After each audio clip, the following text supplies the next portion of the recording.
Meus irmãos, minhas irmãs, saudações em nome de Jesus Cristo. Falaremos sobre o tema cristianismo de aparência. Livre-se dele. Jeremias 2,8 diz a Bíblia: os sacerdotes não disseram: onde está o Senhor? E os que tratavam da lei não me conheceram. E os pastores prevaricaram contra mim, e os profetas profetizavam por Baal. Meus amados, quando Jeremias começou o seu ministério, ele protestou contra o pecado que prevalecia entre os sacerdotes, entre os pastores, entre os profetas e entre aqueles que observavam a lei. O único pensamento que existia era conservar o conhecimento exterior do Senhor, mantendo os ritos, os rituais no templo. Se os ritos no templo eram observados rigorosamente, então, na visão dos sacerdotes, pastores, profetas e do povo em geral, eles não tinham que ser acusados de pecados. Não havia razão para lhes acusarem de pecados.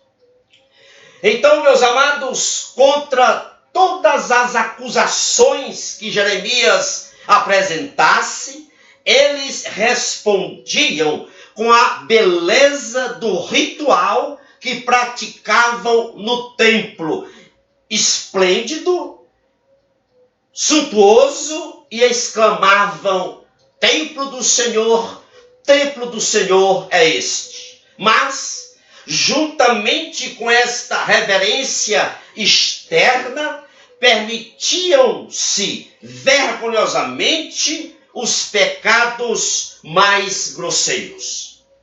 O furto, o assassinato e o adultério eram evidentes à luz do dia. A opressão aos estrangeiros, aos órfãos e às viúvas eram uma realidade. As orgias ímpias estavam em harmonia com os gostos depravados de todos. Eles usavam, os sacerdotes, profetas, pastores, eles usavam as suas falas como arcos para atirar mentiras. Seus crimes de violência eram atrozes. Portanto, a missão de Jeremias era mostrar que a observância exterior era inútil, era compatível com um abandono de Deus. Meus amados, escute bem uma coisa: Satanás não faz objeção alguma a um cristianismo que consista em exterioridades, em fachada, em aparência. Aliás, Satanás até promove esse tipo de cristianismo de fachada, de aparência, de exterioridades.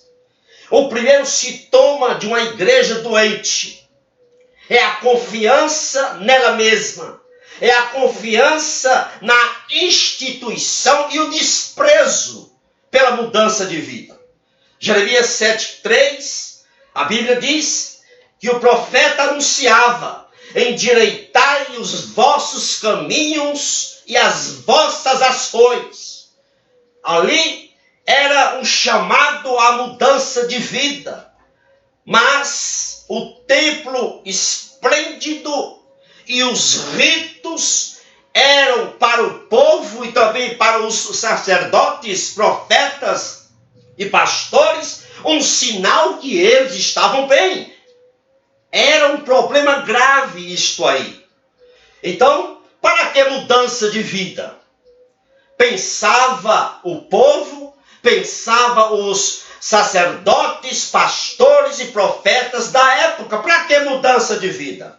Nós temos um templo esplêndido, temos uma religião, temos uma instituição, temos os rituais. Para que mudança? Deus, meus amados, pedia conversão, mudança de vida, mudança de coração.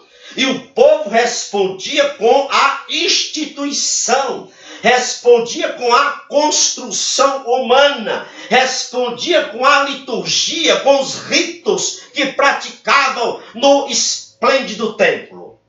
Por isso, eles exclamavam: templo do Senhor é este. Eles tinham liturgia, eles tinham ordem litúrgica, mas não tinham caráter santo, que era o principal. Meus amados, escute bem, as exterioridades devem ser substituídas pela obediência e por uma vida santa. O interior nunca, jamais pode ser substituído pelo exterior. Era isto que estava acontecendo na época de Jeremias. Meus amados, ser cristão não é praticar fórmulas litúrgicas. Ser cristão é deixar que o caráter de Cristo se forme em nós por obra do Espírito Santo. Isto é ser cristão. O Brasil hoje está cheio de igrejas evangélicas. Aliás, tem mais, se duvidar, tem mais igrejas do que bares. Agora cabe uma pergunta: que cultos são esses? Que adoração é essa que não produz, que não gera vida santa, vida reta, coração santo? O culto, escute bem, o culto, a liturgia, a adoração que não produz vida santa é mero alarido. Hoje tem-se templos esplêndidos, suntuosos, faraônicos. Hoje tem-se obras sociais, tem-se cultos. Hoje se tem escola dominical, seminário, rituais, mas falta integridade, falta vida santa nos corações. Hoje, lamentavelmente, dá-se muita importância à liturgia, dá-se muita importância às práticas litúrgicas do que o caráter santo, lamentavelmente. Escute bem, a ritualística mascara a ausência de santidade. Eu vou repetir. A ritualística, os ritos, a liturgia muitas vezes mascara a ausência de vida santa. Não sou contra a liturgia. Não sou contra a ordem do culto. Sou contra a superficialidade. Sou contra a vida de fachada, a vida de aparência. Sou contra a alegria fingida, plástica, com chiclete. Sou contra a comunhão hipócrita, a manipulação. Sou contra a ênfase na liturgia mais do que o caráter cristão. Os sacerdotes, pastores, profetas e o povo de modo geral na época de Jeremias, eles se achavam favoritos, super especiais, porque eles se gloriavam do templo esplêndido que tinham, achavam que os seus rituais eram tudo, que as suas exterioridades satisfaziam Deus. Hoje, meus amados, há pessoas que se orgulham de serem favoritas de Deus. Alguns dizem: a lei do Senhor está comigo, Eu sou sábio, eu conheço hebraico, grego, latim, exegese, hermenêutica. Deus precisa de mim para manter a sua doutrina na terra. Sua causa, a causa de Deus está tão ligada a mim que Ele não pode me rejeitar, não pode deixar eu de lado. Outros dizem, a minha denominação é a que mais sabe teologia, os meus pastores são os melhores teólogos do mundo. Escute bem o que eu vou dizer, meu irmão e minha irmã, pastor que está me ouvindo. Ninguém, absolutamente ninguém é indispensável a Deus. Nem você, nem eu. E saiba de uma coisa, antes que você viesse a existir, Deus já era muito bem servido. E mais, se você faltar, Deus chamará outros.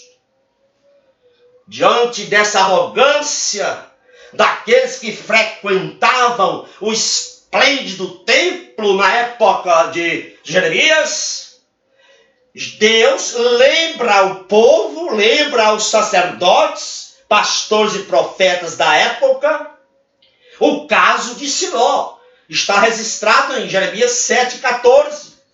Meus amados, Siló abrigava o tabernáculo na época de Juízes.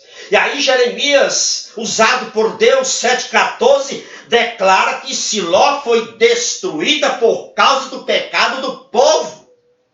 E diz mais que o mesmo destino teria Jerusalém e aquele templo esplêndido que eles se gloriavam. Se eles, o povo, os israelitas, os profetas, sacerdotes e pastores não largassem os seus caminhos pecaminosos. Provérbios 16:18 diz a Bíblia: a soberba precede a ruína, a altivez de espírito precede a queda. Pastor, escute bem o que eu vou dizer. Você não foi chamado por Deus para ser animador de ovelhas. Você não foi chamado por Deus para manipular ovelhas. Você não foi chamado por Deus, pastor, para elevar a autoestima das ovelhas. Não, você foi chamado por Deus para orientar suas ovelhas a uma vida santa e não a vida de fachada, de aparência. Meus amados, não ponhamos instituições acima de Deus. Não desprezemos a santidade. Vivamos para Deus e não para ideologias eclesiásticas. Certa feita, Jesus derrubou as mesas e expulsou os cambistas e proclamou a santidade no templo. Portanto, meus amados, derribemos as mesas da profanação do evangelho, da profanação de uma vida de fachada, de uma vida hipócrita. Derrubamos as mesas de uma vida de aparência. Livremos-nos do cristianismo de aparência, de fachada, de um cristianismo hipócrita. Louvado seja Deus. Que o Senhor abençoe abundantemente, ricamente a você e toda a sua família. Amém. Divulgue esta mensagem para o maior número de pessoas, de irmãos e irmãs que você conhece. Vou colocar também no meu YouTube. Clica aí. Se você não se inscreveu, o endereço do meu YouTube está logo aí embaixo. Clica aí e compartilhe. E se inscreva no meu YouTube e compartilhe esta mensagem. Louvado e engrandecido seja o nosso soberano Deus, Criador dos céus e da terra. Amém.